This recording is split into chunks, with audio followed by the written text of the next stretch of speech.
বৈষম্য বিরোধী ছাত্র সমাজ, নবাব আব্দুল লতিফ হল, রাজশাহী বিশ্ববিদ্যালয়। আমাদের কার্যক্রম ছিল যে আমরা প্রথমে এসে হলের যে সংস্কার যে কাজগুলো আছে আমরা সেগুলো করব। সো আমরা আমাদের যে প্রশাসন যে কর্মচারী যারা আছে এবং ডাইনিংয়ের যে কর্মচারী আছে আমরা তাদেরকে নিয়ে অলরেডি হলের ভিতরের যে কাজগুলো সেগুলো আমরা সম্পূর্ণ করেছি। তো আমরা হচ্ছে হলের এবং যে বিভিন্ন যে পোস্টার ব্যানার যেগুলো ছিল ওগুলো মুছতে গিয়ে আমরা দেখতে পাচ্ছিলাম যে হলের মধ্যে অনেকগুলো অবৈধ অস্ত্রশস্ত্র আমরা সব দেখতে পাচ্ছিলাম আর কি। তো যার কারণে হচ্ছে আমরা কয়েকটা রুম সার্চ করলাম। আমরা সার্চ করার পর দেখতেছি যে অনেকগুলো মদের বোতল, বিভিন্ন অস্ত্রশস্ত্র, পাথর টাথর, এগুলো অনেক কিছু আমরা পাচ্ছি।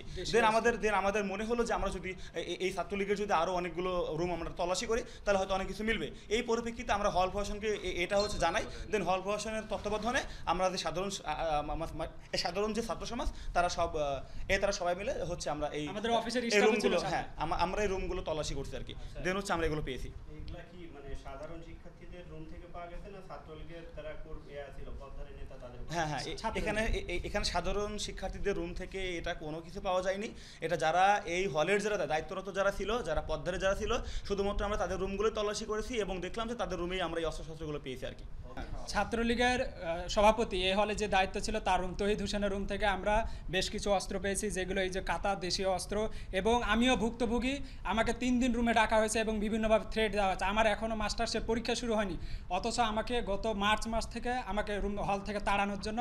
এবং আপনারা জানবেন এই যে বিভিন্ন অস্ত্র দিয়ে ছেলেপিলেকে রুমে ডেকে জিম্মি করে চাঁদা আদায় করতো এবং এই অস্ত্রগুলো তারা ব্যবহার করত।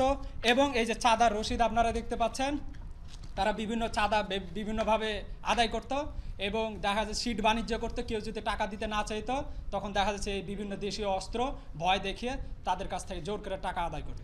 আচ্ছা, আমাকে হুমকি দিচ্ছে এই কারণে যে আমার এখনও কিন্তু আমার 17-18 সেশন, অনেক ডিপার্টমেন্টের কিন্তু 17-18 শেষ হয়ে গেছে, আমাদের ডিপার্টমেন্টের সেশন জট আছে।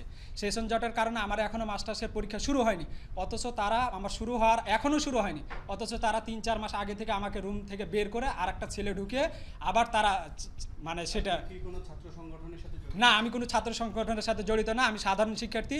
এবং তারা সাধারণ শিক্ষার্থীগুলোকে এভাবে তারা টার্গেট করে যাতে তারা চাঁদা আদায় করতে পারে।